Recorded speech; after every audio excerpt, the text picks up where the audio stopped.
आज अम्बेडकर जयंती है तो अम्बेडकर जी ने संविधान मतलब संसद में ही उन्होंने बोला था कि ये जो मैं संविधान बना रहा हूँ ये संविधान तब तक अच्छी तरीके से काम करेगा जब तक ये अच्छे लोगों के पास होगा। जो लोग ये प्रोटेस्ट कर रहे हैं, जो एक दूसरे का घर जला रहे हैं, हिंदुओं का घर जलाया जा रहा है, उनके पानी की टंकियों में जहर मिलाए जा रहे हैं और एक सरकारी कागजों में उसका एक नाम हो, ये नहीं कि भाई कोई भी बोल रहा है कि वक्फ की ज़मीन है, इसके ऊपर ये हमारा है, मतलब एक हड़पने की वो चाह ना हो। क्या पता फिर टीएमसी के लोग ही अपने में इतने उलझ चुके हैं कि हाँ मतलब जैसे वक्फ को लेके अभी वो पूरे अगेंस्ट में है कि हम लागू नहीं होने देंगे। यहाँ पर ममता दीदी को समझने की ज़रूरत है, शायद इसलिए भी वो शांत है क्योंकि उन्हें पता है कि टीएमसी पश्चिम बंगाल में ज़मीनी स्तर पर कमज़ोर हो चुकी है। क्योंकि हमने इतने सारे इलेक्शंस देखे हैं, वहाँ पे कितने सारे दंगे भी हुए हैं और हमेशा जैसे आपने बोला कि नवरात्रि पर ही क्यों होता है वहाँ पे, कभी ईद पे क्यों नहीं होता। तो मुझे तो यही लगता है कि मतलब दो पार्टियों के बीच जो है फंसता सिर्फ हिंदू ही है, हर जगह हर समय। पश्चिम बंगाल इस वक्त जल रहा है और विडंबना ये है कि वहाँ के लोग यानी कि अपने ही देश से 1000 से ज़्यादा हिंदू अपने ही राज्य से पलायन करने को मजबूर हैं। सवाल ये है कि जहाँ ममता दीदी का राज्य पूरी तरीके से पश्चिम बंगाल में चलता है, क्या उनसे उनका जिला ही नहीं संभल रहा? और इन्हीं तमाम चीज़ों को लेकर के चर्चा करेंगे कि क्या वाकई वक्फ बोर्ड इतना बड़ा एक मुद्दा बन गया है कि जिसके चलते पश्चिम बंगाल पूरी तरीके से आगजनी के हवाले हो चुका है। और तमाम इस पर सब बात करने के लिए हमारे साथ में महिला ही पत्रकार हैं। हमने महिला पत्रकार को इसलिए एकजुट किया है क्योंकि वहां पर महिला ही जो है सीएम है, महिला की ही राज है। तो अब महिलाओं से ही बात करते हैं कि आखिर दीदी से चीजें संभल क्यों नहीं रही। क्या लगता है तमन्ना? देखिए, सबसे बड़ी और सबसे पहली बात ये कि हम जब लोग वक्फ की बात कर रहे हैं, एक तो वो अब एक्ट बन चुका है और दूसरी बात ये कि जो लोग ये प्रोटेस्ट कर रहे हैं, जो एक दूसरे का घर जला रहे हैं, हिंदुओं का घर जलाया जा रहा है, उनके पानी की टंकियों में जहर मिलाए जा रहे हैं। सबसे बड़ी बात ये कि अभी इस चीज़ को एग्जाम्पल ना लेकर हम लोग थोड़ा पहले चलते हैं। CAA और NRC के टाइम पर भी यही चीज़ें हो रही थी। तमाम लोग थे वो प्रोटेस्ट कर रहे थे, घर जला रहे थे, गाड़ियाँ जला दी थी। अब मेरे को ज़्यादा दूर जाने की ज़रूरत नहीं है, शाहीन बाग किस तरीके से वहाँ पर हालात नज़र आए थे।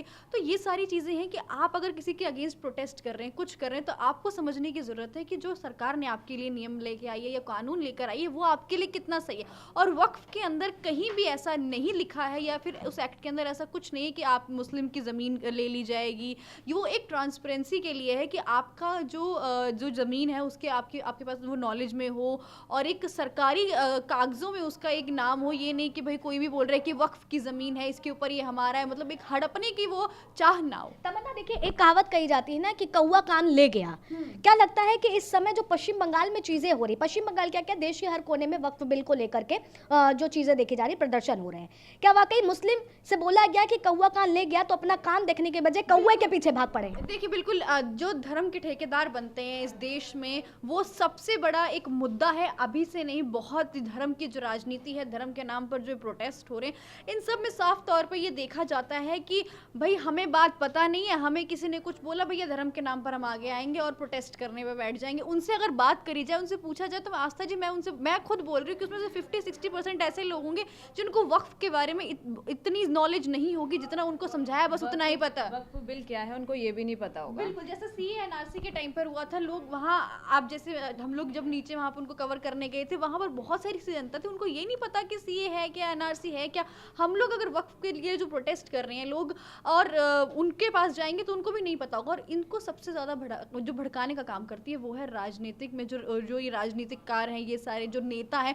आज मैं सुबह ही AIMM के जो अध्यक्ष हैं असुद्दीन ओवैसी, उनका बयान आ रहा है कि हम तो भाई जो AIMM है वो जो है वो सड़कों पर प्रदर्शन में आपका सहयोग रहेगी, ऐसे ही प्रदर्शन करेगी। प्रधानमंत्री आप दोबारा इन पे विचार करिए। नहीं, प्रदर्शन करना तो जायज है, ठीक है, लेकिन सवाल यह है रिद्धि कि प्रदर्शन जब जायज है लेकिन हिंदुओं के घरों को तोड़ना, हिंदुओं के घरों में जाकर के जहर घोल देना पानी में, ये कहाँ तक सही? सबसे पहली बात तो मैं बंगाल से हूँ।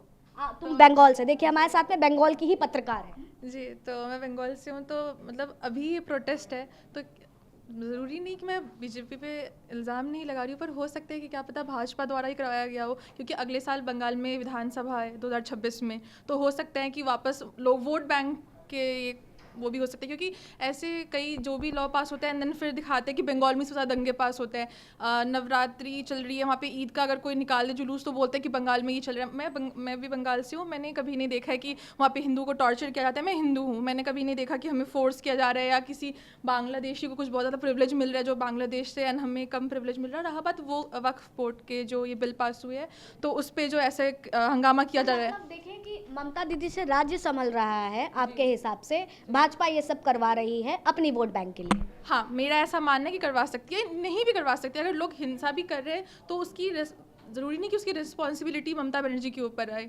सबसे पहले राज्य को संभालना तो ममता दीदी के हाथ में है ना, उनका राज्य अगर जल रहा है, दरक रहा है, तो सवाल तो उनसे ही पूछे जाएंगे। जी ज़रूर पूछे जाएंगे, पर मतलब मुझे ऐसा लग रहा है कि बीजेपी का क्या पता, अभी वो विधानसभा इलेक्शन है अगले साल, तो इस वजह से मुझे ऐसा पर्सनली लग रहा है कि ज़्यादा इसीलिए क्योंकि देश भर में भी हर जगह आंदोलन चल रहा है, हर जगह प्रोटेस्ट चल रहा मेरा है। आपसे इस पे एक सवाल है कि जब कोई भी राजनीतिक पार्टी होती है उसे पता होता है कि चुनाव होने वाले हैं, तो तमाम जो उसके विपक्षी पार्टी हैं वो उसके खिलाफ प्लानिंग प्लॉटिंग करेंगे।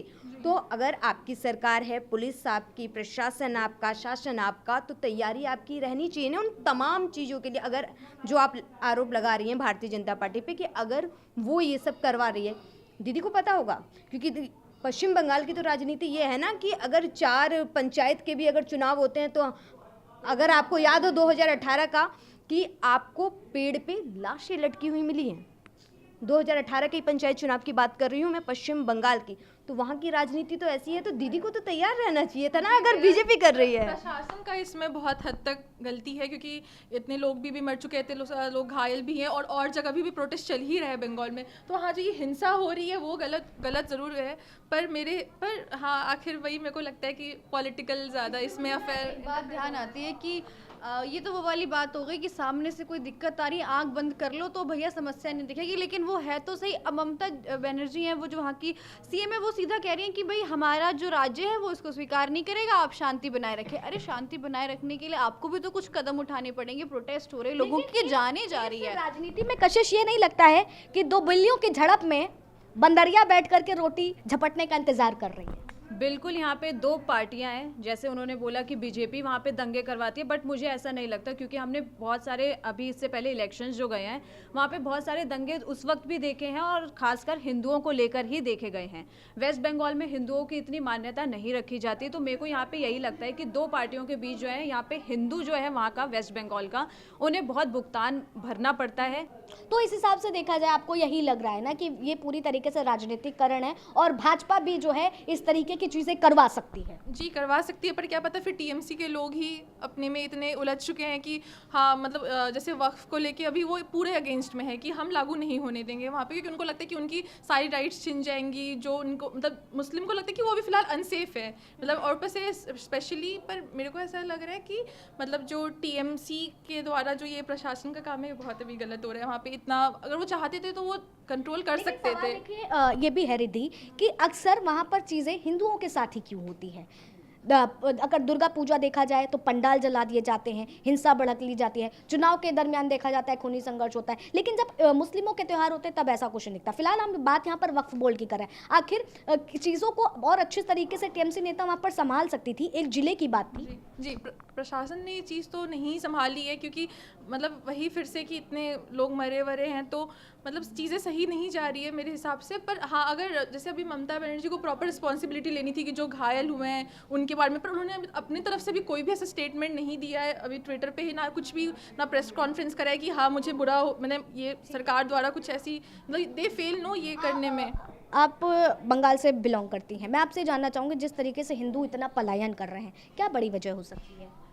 मुझे लगता है कि वहाँ पे लोग अनसेफ फील कर रहे हैं बंगाल में अब रहना, क्योंकि उनको लगता है कि जैसे बांग्लादेशी मुस्लिम को लाया जा रहा है ऐसा टीएमसी द्वारा, तो मुझे लगता है कि ये पलायन का एक मेन कारण हो सकता है कि उनको लगता है कि अब हम सेफ़ नहीं है। अगर हम हिंदू होने पे बोलेंगे, अपने विचार देंगे, तो फिर वहाँ पे हमारे साथ बहुत बुरा किया जा सकता है। ठीक है, तो आपने रिद्धि को सुना, ये बंगाल से आती हैं और बंगाल से ही सटा हुआ हमारा बिहार राज्य आता है। बिहार से कामनी आती हैं। कामनी, आपसे जानना चाहेंगे इस पूरी राजनीति की ध्रुवीकरण में जिस तरीके से 1000 से भी ज़्यादा हिंदू ने पलायन किया, सबसे बड़ी वजह क्या है? ममता दीदी से राज्य संभल नहीं रहा, या वाकई जिस तरीके से रिद्धि ने बताया कि भाजपा का भी ये प्लान हो सकता है? देखिए, आज तक 2026 में पश्चिम बंगाल में विधानसभा चुनाव है, और अगर आप पश्चिम बंगाल की राजनीतिक इतिहास को देखेंगे तो वहाँ पर हिंसा, ये मेरे लिए वो कोई आश्चर्यजनक चीज़ नहीं है। मैं जस्ट सरप्राइज नहीं हो गई हूँ कि वहाँ पर हिंसा हो रही है, इस तरीके की घटनाएं हो रही हैं। आदी हो गए हैं वहाँ के लोग इन घटनाओं को लेकर। और पश्चिम बंगाल को लेकर कितने मतलब कि राजनीतिक विशेषज्ञ हैं, वो लोग तो ये भी कहते हैं कि वहाँ पर किसी की भी सरकार हो, स्थिति यही रहने वाली है। क्योंकि लेफ्ट की सरकार थी तब भी स्थिति ये थी, ममता दीदी की सरकार हुई तब भी स्थिति ये है, और अगर कल को बीजेपी की सरकार हुई तो हमें नहीं पता क्या होगा। क्योंकि देखिए, यहाँ पर ममता दीदी को समझने की ज़रूरत है, शायद इसलिए भी वो शांत है क्योंकि उन्हें पता है कि टीएमसी पश्चिम बंगाल में ज़मीनी स्तर पर कमज़ोर हो चुकी है। क्योंकि देखिए, जिस तरीके से ममता बनर्जी का डंका बजता था पश्चिम बंगाल में, और 2021 के अगर विधानसभा चुनाव को देखें पश्चिम बंगाल की, तो एक अलग ही आपको हमें वो जो नतीजे आए जिस तरीके से, हालांकि रैलियों भी हमने मतलब अजीब देखी। हालांकि प्रधानमंत्री नरेंद्र मोदी भी ओ दीदी जिसको लेकर हम लोगों ने भी बोला कि एक प्रधानमंत्री हो के ओ दीदी जैसे उन्हें नहीं बोलना चाहिए। लेकिन इन सब के बावजूद जिस तरीके से भारतीय जनता पार्टी को इतने अच्छे आंकड़े मिले, इससे दीदी डरी हुई हैं। और ऐसे में अब देखिए, टीएमसी को ये लग रहा है कि एटलीस्ट जो मेरे वोटर हैं, मेरे कोर वोटर हैं, वो बचे रहें, और इसका खामियाजा कोई भुगत रहा है तो वो भुगत रहा है वहाँ का वोटर, वहाँ की आम जनता। तो मतलब वोटरों के बीच में जो हिंसा देखी जा रही है, उसी आग में ममता दीदी की की पार्टी हो या फिर भाजपा हो, दोनों ही अपने वोट की रोटियां जो हैं इसी हिंसा की आग से सेक। आज तक सिर्फ ममता दीदी ही नहीं है, तमाम INDIA यानी इंडी गठबंधन जो है, आप उनके तमाम नेताओं को देख लेंगे। देखिए, संभल में हिंसा होती है, अखिलेश यादव तुरंत, हालांकि संभल में हिंसा हुई नहीं, एक कंट्रोल किया गया। इसको लेकर आप योगी सरकार की तारीफ भी कर सकती हैं, किस तरीके से कंट्रोल किया गया, क्योंकि वो बहुत बड़ी एक तरीके से काफ़ी बड़ा हिंसा में तब्दील हो सकती थी, लेकिन उसे कंट्रोल किया गया। लेकिन यहाँ पर अखिलेश यादव ने कुछ नहीं बोला। राहुल गांधी जिस तरीके की न्याय की बात करते हैं, उनकी तरफ से एक ट्वीट नहीं आया हुआ है। ममता दीदी ने तो किया ही नहीं है, क्योंकि ममता दीदी एक अलग राजनीति कर रही हैं। और ऐसे में आज अम्बेडकर जयंती है, तो अम्बेडकर जी ने संविधान मतलब संसद में ही उन्होंने बोला था कि ये जो मैं संविधान बना रहा हूँ, ये संविधान तब तक अच्छी तरीके से काम करेगा जब तक ये अच्छे लोगों के पास होगा। जिस दिन इसे चलाने वाले लोग सही नहीं होंगे तो संविधान में बनाई हुई तमाम वो अच्छी चीज़ें भी सही नहीं होंगी। वो तमाम राजनीतिक पार्टियां जिस तरीके से काम कर रही हैं, राहुल गांधी को देख लीजिए, वो संविधान को लेकर बात करते हैं लेकिन उनके स्टैंड अलग हो जाते हैं। या फिर अखिलेश यादव की बात कर लीजिए, वो संविधान को लेकर बात करते हैं लेकिन उनके स्टैंड अलग हो जाते हैं। तो तमाम ये लोग अपने वोटर्स को देखते हैं, इन्हें देखना है कि ये मुस्लिम वोटर तो नहीं जा रहे, कहीं ये SC/ST तो नहीं जा रहे, कहीं ये OBC तो नहीं जा रही। तो ये तमाम यही राजनीति चल रही है। क्योंकि देखिए, बिहार विधानसभा चुनाव अब काफ़ी नज़दीक है, अक्टूबर में, तो वहाँ की भी अगर राजनीति देख लिया जाए, अभी मैं देख रही थी कन्हैया कुमार की एक थी मतलब इंटरव्यू दे रहे थे वो, जिसमें बोला गया आप जाति, जिस तरीके से जाति को लेकर लोग बटे हैं, आप कम भी करना चाहते हैं और जातीय जनगणना भी करना चाहते हैं, तो समझ नहीं आ रहा, तो वो क्लेरिफाई नहीं कर पाए। कहते हैं ना कि जाति है जो जाति नहीं, और यही वजह है कि जिस तरीके से चीज़ें जो है देखी जा रही है। कशिश, आप उत्तर प्रदेश से आती हैं, कामनी ने भी बताया कि जिस तरीके से योगी सरकार के दरमियान जो है संभल हिंसा को रोका गया, बहराइच हिंसा का रोका गया, लेकिन उत्तर प्रदेश से तो किसी मुस्लिम ने पलायन नहीं किया, लेकिन बांग्लादेश माफ़ कीजिएगा पश्चिम बंगाल में किस तरीके से पलायन। वहाँ पे यही बात है ना कि जैसे हमारी योगी सरकार है, योगी सरकार जो है सबको साथ लेकर चलती है। तो यहाँ पे जो संभल में जो हिंसा होने वाली थी और जो थोड़ी बहुत हुई भी, तो उन्होंने बहुत अच्छे से कंट्रोल करा। लेकिन यहाँ पे जो यहाँ की मुख्यमंत्री हैं वेस्ट बंगाल की ममता बनर्जी, उनका जो है स्टार्टिंग से यही रहता है मोटिव, जहाँ तक हमें नज़र आता है कि वो ज़्यादातर जो है हिंदुओं के खिलाफ नज़र आती हैं। क्योंकि हमने इतने सारे इलेक्शंस देखे हैं, वहाँ पर कितने सारे दंगे भी हुए हैं, और हमेशा जैसे आपने बोला कि नवरात्रि पर ही क्यों होता है वहाँ पर, कभी ईद पर क्यों नहीं होता। तो मुझे तो यही लगता है कि मतलब दो पार्टियों के बीच जो है फंसता सिर्फ हिंदू ही है, हर जगह हर समय, मतलब हर तरीके से केवल हिंदुओं को जो है टारगेट किया जाता है। लेकिन रिद्धि का जिस तरीके से सवाल था कि बंगाल में जो कुछ भी हो रहा है, इसमें भाजपा की भी हस्तक्षेप हो सकता है और टीएमसी का भी हस्तक्षेप हो सकता है। ये बिल्कुल जायज़ बात है, इसमें कोई बड़ी बात नहीं हो सकता कि देखिए, चुनाव जब आते हैं नज़दीक, तो कहते हैं ना कि एक लहर चल पड़ती है कि जिसमें सबको अपना 100% देना है, कि एक टेस्ट आ रहा है, टेस्ट में अपना 100% देना है, जिसके लिए पूरी तैयारियां करनी। देखिए, अंदर की बात कोई नहीं समझता। सबसे बड़ी देखने वाली बात तो ये है कि वहाँ पर हज़ारों लोगों की जानें जा रही, लोग पलायन कर रहे हैं। आखिर क्यों? प्रशासन की गलती है, जो वहाँ पे जिनकी सीएम है वो राज्य को नहीं संभाल पा रही है, और एक तरफ वो बात करती है कि हमको अलग एक देश बनाना है, प्रधानमंत्री बनना है, देश चलाना है। तमन्ना, एक लाइन है ना कि राजनीति एक विष की तरह है और सत्ता बलिदान मांगती है। तो ये तो अब राजनेता तय करते हैं कि बलिदान जनता देगी या फिर कोई और लेकिन देगा। सवाल केस में ये भी है कि जिस तरीके से हम लोग जिस पत्रकारिता के दौर में हैं, राजनीति की एक वो ध्रुवीकरण को समझने का प्रयास करें। आप हिमाचल प्रदेश से आती हैं, शांत हिमाचल की बात की जाए, एकदम शांत के लिए जाना जाता है, सौंदर्यता के लिए जाना जाता है। लेकिन जो मेरा प्रश्न है वो प्रश्न ये है कि जिस तरीके से एक पार्टी जो है मुस्लिम की राजनीति करती है, एक पार्टी हिंदुत्व की राजनीति करती है, क्या ये लोग सबको साथ ले करके नहीं चल सकते? उस तरीके से अपने काम के बलबूते पे जनता से वोट नहीं मांग सकते? आखिर कब तक देश में हिंदू मुस्लिम हो? अब देखिए, जब हिमाचल में इलेक्शंस थे, हिमाचल में कांग्रेस की सरकार है इस वक्त, जब हिमाचल में इलेक्शंस थे तो उसमें भी मुद्दा जाति धर्म इन सबको लेकर चल रहा था।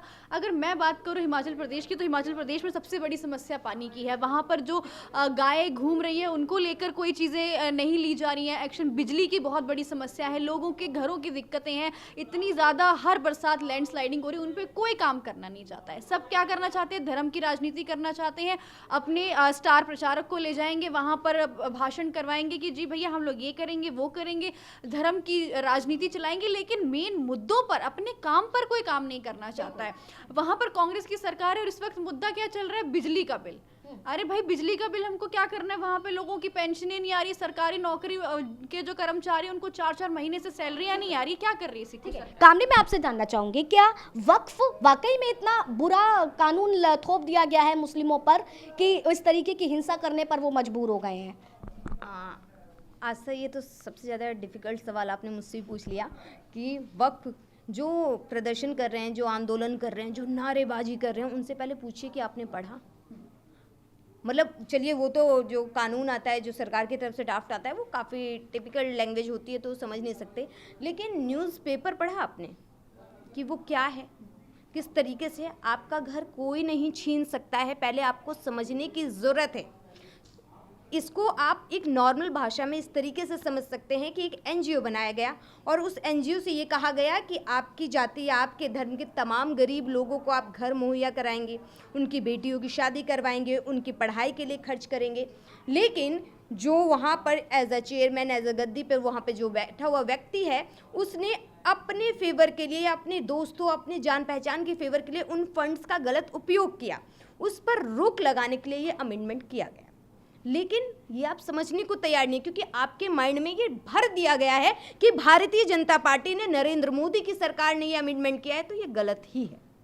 बिल्कुल। इसमें देखिए, एक चीज़ और निकल के आ रही है। आपने अभी बिहार राज्य की सरकार की बात करी कि उसमें चुनाव है अभी अक्टूबर नवंबर तक, उसमें जो चुनाव हो जाएंगे। उसमें ना, अब जब एक्ट बना नहीं था वक्त, तो बहुत लोग जो है टारगेट कर रहे थे सीएम नीतीश को। सीएम नीतीश कुमार कुछ नहीं बोल रहे हैं, चिराग पासवान कुछ नहीं बोल रहे हैं, बिहार में इतने मुस्लिम हैं, उनके मुस्लिम वोटर्स है।